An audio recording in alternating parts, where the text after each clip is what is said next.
Imagine walking into an escape room, but instead of solving like fun little puzzles with your friends to find a key, you're standing in pitch black.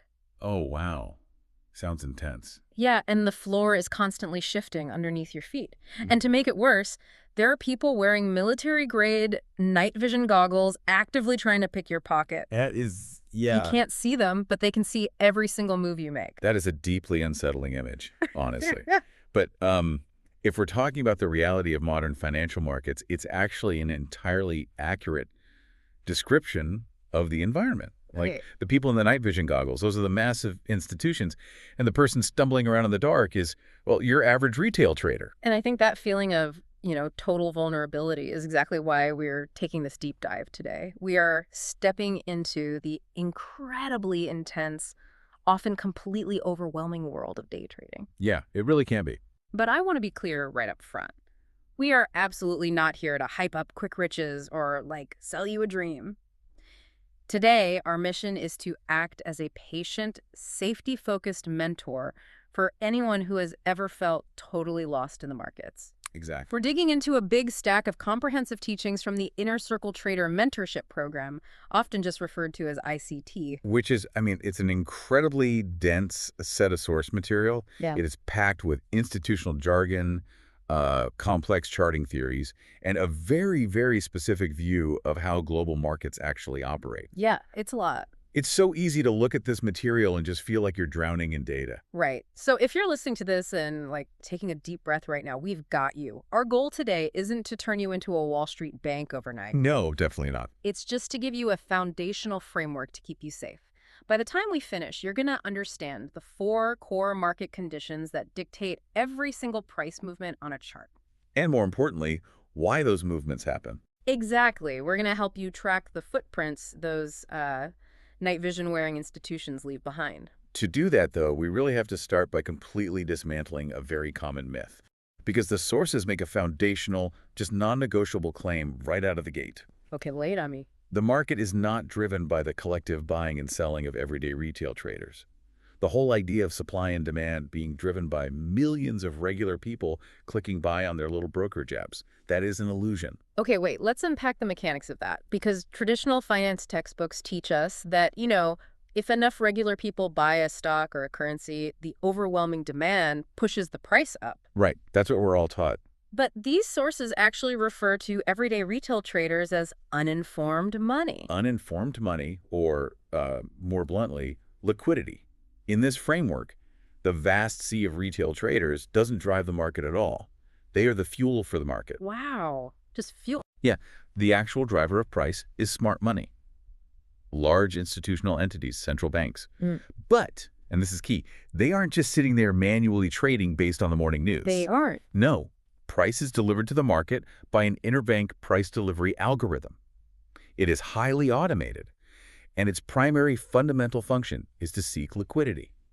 I have to push back here for a second because as someone stepping into this for the first time, this sounds incredibly bleak. I know, I got it. You're telling me the game is run by a massive automated banking AI designed to basically use my money as fuel.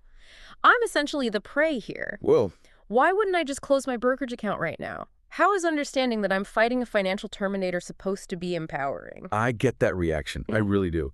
But it's empowering because of the nature of algorithms themselves. Yes, the environment is engineered to extract capital from uninformed participants, but an algorithm is just a machine. And a machine cannot operate in total chaos. It cannot be random. It is strictly bound by its own programming. To accumulate and distribute massive amounts of wealth, the algorithm has to move through a highly structured, repeating loop of specific phases. Oh, I see. So it can't just do whatever it wants, whenever it wants. It has actual rules. It is entirely bound by rules. It has an internal ledger it has to balance. So as a beginner, the smartest thing you can do as a trader isn't to try and outmuscle this machine. You can't. Right, you'd just get crushed. Exactly. Your only goal, your safety protocol, is to recognize the mechanical constraints of the algorithm, wait safely in the shadows, and just follow the structural footprints it is forced to leave behind when it moves billions of dollars. That shifts the perspective entirely, doesn't it? It's not about being the biggest force in the market. It's about being the best tracker. Precisely. So let's get into the actual footprints. There are 4 core market conditions in this framework. Where does the algorithm actually initiate its cycle? Every single cycle originates in consolidation. Consolidation, the Yeah. starting line. Now, on a chart, to a beginner, this just looks like price moving sideways, right? Like it's just bouncing between a relatively clear high and a clear low. It's not trending up or down. Visually, yeah, it's a tight horizontal box. But structurally, what's happening underneath is an accumulation phase. Accumulation, so they're gathering orders. Right. The algorithm is basically holding the price within a specific range so that smart money can build up massive positions over time. Think about it. If a huge institution needs to buy, let's say, 10 million contracts, they can't just execute that order all at once. Because if they did, the sheer volume would just immediately spike the price upward in it. Exactly. And then they'd be forced to buy the rest of their own contracts at terrible, super expensive prices. Right, they'd cause massive slippage against their own position. That makes sense. So they have to quietly buy in chunks, keeping the price suppressed within that little sideways box. You got it. I picture it like winding up a jack in the box, or maybe compressing a really heavy metal spring. You're pushing it down tighter and tighter. The tension and the volume are building up, but visually, the price hasn't popped yet. That's a great way to visualize it. And right in the middle of that compressed spring is a level the sources call equilibrium. Equilibrium, okay. It's just the exact 50% halfway point of that sideways consolidation box. The algorithm constantly pivots the price around this equilibrium line to basically keep retail traders confused. Just chopping them up. Yeah, keeping them trapped in small, directionless trades while the smart money just quietly loads the boat. Which brings up the crucial mentorship question here. If I'm a new trader looking at a chart and I see the price just hovering around equilibrium in a tight box, what is my play? Am I trying to get in early before the spring pops? The strict safety rule for a beginner in consolidation is so simple. Do absolutely nothing. Just sit on my hands. Sit on your hands and protect your capital. Because until the algorithm actually finishes accumulating, you have zero verified proof of which direction they intend to send the market. It's a coin flip. Totally. Putting your money into consolidation is just guessing. And in this environment, guessing is gambling. A safe trader just observes the spring compressing and patiently waits for the algorithm to reveal its intention. But the spring eventually has to release, right? Yeah. The accumulation finishes, the institutions are fully loaded, and the algorithm shifts gears. This triggers the second market condition. Right, expansion. The moment the smart money finally shows its hand. And this is the visual most people probably associate with day trading. You've been staring at a boring sideways chart for hours, and suddenly, boom, a massive, aggressive price swing rips away from that consolidation equilibrium. Huge momentum. Fast candles. Right. And that speed is completely deliberate. Expansion is the algorithm aggressively repricing the asset to a whole new level. The smart money has finished accumulating, and now they are pushing the market quickly to their intended target. And this is exactly where the retail trader psychology is weaponized against them, isn't it? Oh, absolutely. Because the FOMO here is lethal. I mean, I know this feeling intimately. You see a massive green candle shooting up the chart, and every single instinct screams at you to mash the buy button so you don't miss out on the profit. And that sudden, desperate urge to buy the breakout, that is the trap. Wow. The algorithm actually needs aggressive, late-to-the-party buyers to step in. It needs them to provide the liquidity for the institutions to eventually exit their trades at the top. Chasing an expansion is literally how you become the liquidity. So the safety rule here is Rigid. Never, ever chase the speeding market. okay, and I know a beginner is thinking this right now. If I'm not supposed to chase the expansion, how do I ever get into the trade? If the train has already left the station, am I just stuck on the platform watching it go? You don't chase the train. You wait for the smart money to return to their supply base. And this is where the source material introduces a concept called the order block. Okay, let's break down the mechanics of an order block.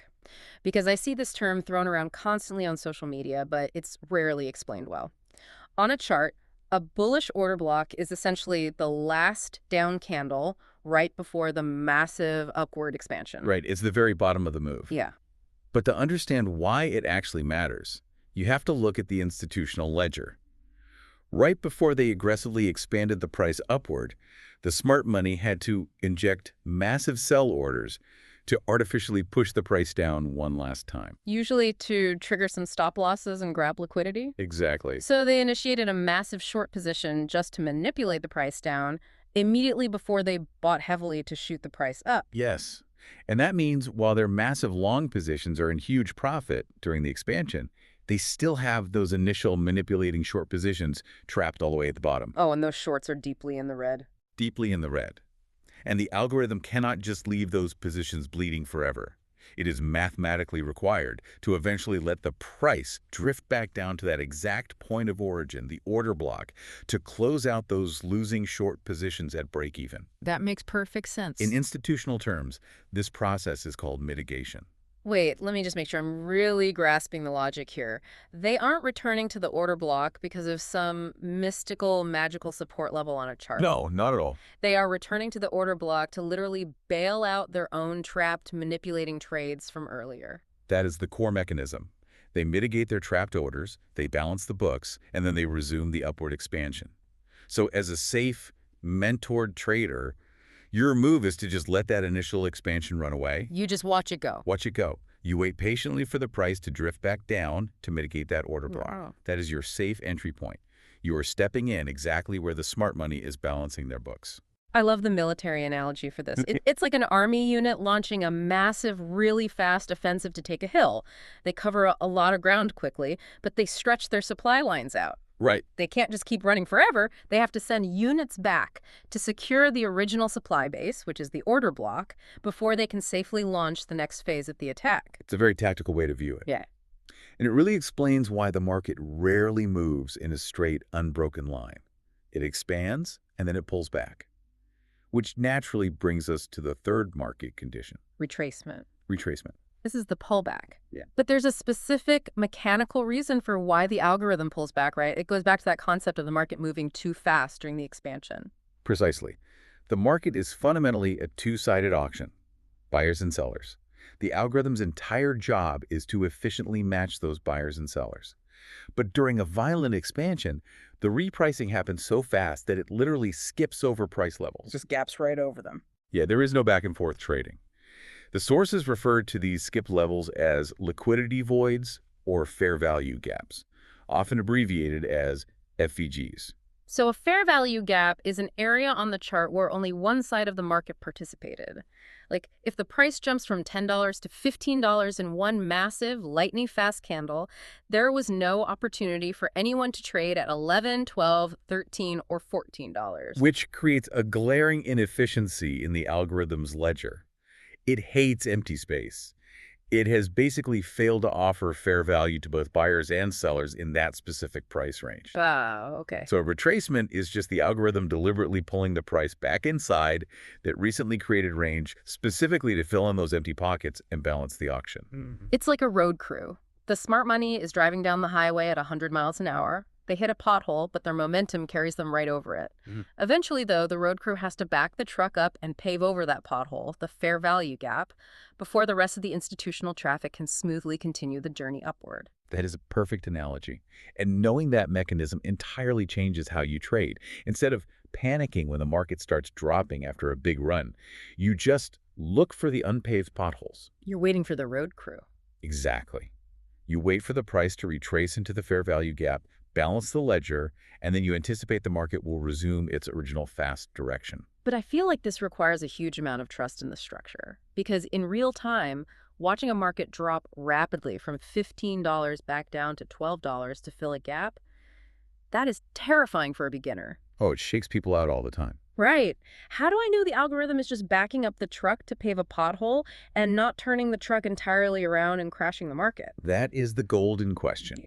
You measure the health of the retracement by looking at its relationship to the overall range. You take the total distance of that expansion from the absolute bottom of the move to the top, and you find that 50% equilibrium point we talked about earlier. Okay, drawing a line right in the middle. Right. A healthy retracement, one that is just balancing the ledger, will generally stay in the premium half of that move. It drops into the fair value gap, finds its balance, and then continues. It shouldn't crash all the way through the floor. So as long as it respects the structural floor of that recent move, it's just a retracement. But obviously, markets do eventually turn around for real. The trend doesn't last forever. Which brings us to the fourth and easily the most brutal market condition. Reversal. Reversal. A complete change in the directional macro trend. And the sources are very, very clear on this. The algorithm rarely initiates a reversal politely. No. No, it executes it violently at specific areas called liquidity pools. Okay, we established earlier that liquidity basically means retail money. So where do these pools actually gather? They gather wherever traditional trading education tells retail traders to put their safety nets. Think about every beginner trading book you've ever read. Where are you told to place a stop-loss order to protect yourself? Oh, usually just above an obvious old market high, or just below an obvious old low. Like, if a stock hit $100 yesterday, couldn't break it, and dropped it, $100 is strong resistance. So if I'm betting against the stock today, I put my safety stop-loss at 101. Because if it breaks 100, the trend is broken. Right. The textbooks say the trend is broken, and my stop-loss automatically buys me out of my position to save me from further loss. And millions of other traders are doing the exact same thing at that exact same level, which means there is a literal pool of automated buy orders sitting patiently at $101. A giant pool of liquidity. Yes. Now, put yourself in the shoes of the smart money for a second. If you want to enter a massive billion-dollar short position to reverse the market downward, you need an equally massive amount of buying pressure to absorb all your sell orders. Where do you find it? Oh, wow. You deliberately trigger that pool of stop losses. You hunt them down. The algorithm executes a setup the source is called turtle soup. Total soup. Okay. It is a highly engineered, intentional false breakout.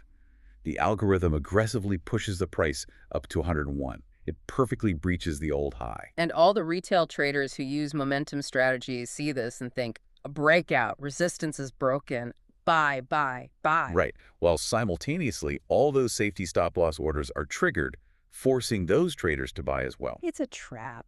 The algorithm generates a massive feeding frenzy of artificial buying pressure. And in that exact moment, the smart money unloads their massive short positions directly into that buying frenzy. Wow. Once their orders are filled, they just pull the floor out and the market violently reverses downward. The breakout was an illusion designed purely to harvest liquidity.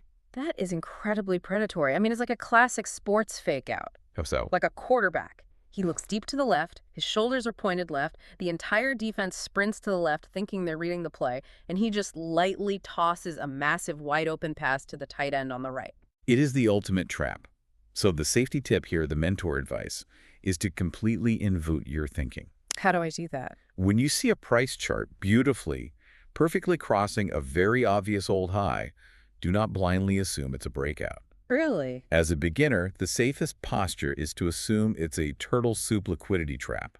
You wait to see if the price violently rejects that level. If it spikes through the high and immediately slams back down, you now know the algorithm just engineered a reversal, and you can safely look for an entry going the other way. Okay, let's pull back for a second and look at the macro view of what we've covered today. We have consolidation, expansion, retracement, and reversal. Do these just happen randomly depending on the news of the day? No, not at all. They form a cohesive, inescapable cycle. The market is an endless loop of these four specific conditions. An endless loop. The algorithm rests in consolidation to accumulate. It bursts into expansion to reprice the market.